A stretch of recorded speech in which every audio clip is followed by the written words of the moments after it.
واحد الموضوع الاخر اللي ولا رايج بزاف في المجتمع ديالنا دابا هو الادمان على مواقع التواصل الاجتماعي. بزاف ديال الناس خصوصا الشباب ولات عندهم علاقه قويه بزاف مع هاد المواقع بحال فيسبوك، انستغرام والتيك توك، وهذا كيخلق مشاكل في حياتهم اليوميه. أسباب الإدمان على مواقع التواصل: الهروب من الواقع. بزاف ديال الناس كيلقاو في مواقع التواصل وسيلة باش يهربوا من المشاكل اليومية ديالهم، سواء كانت اجتماعية أو عاطفية أو مهنية. الإعجاب والتفاعل، كاين واحد الإحساس ديال الرضا ملي الواحد كيتلقى اللايكات والتعليقات إيجابية، وهذا الشيء كيحفز الناس باش يبقاو كيشوفوا شحال من واحد تفاعل مع المحتوى ديالهم.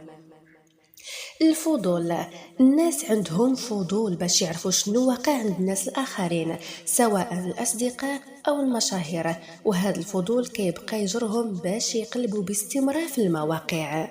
الخوف من تفويت الأحداث، كاين واحد الإحساس عند بزاف ديال الناس باللي لا ما تبعوش كلشي اللي كيوقع في المواقع غادي يفوتهم شي حاجة مهمة. الآثار السلبية ديال الإدمان: العزلة الاجتماعية. بالرغم من أن مواقع التواصل الاجتماعي كتربط الناس مع بعضهم، إلا أن الإدمان عليها كيخلق عزلة حقيقية. كاين اللي كيبقى كيتواصل غير افتراضيا وكيبقى بعيد على التواصل الواقعي مع العائلة والأصدقاء.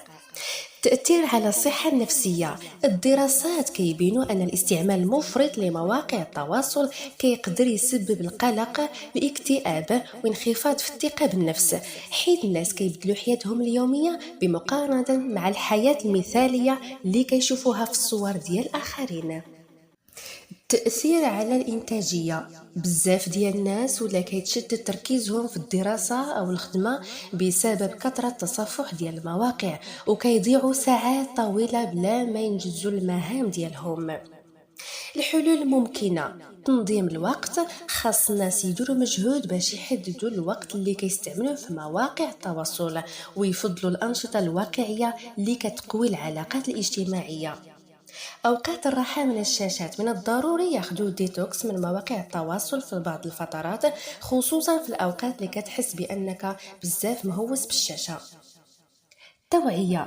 توعية بخطورة الإدمان على مواقع التواصل الاجتماعي، سواء في الأسر أو المدارس، تقدر تكون مفتاح باش نفهموا كيفاش نستعملوها بطريقة صحية.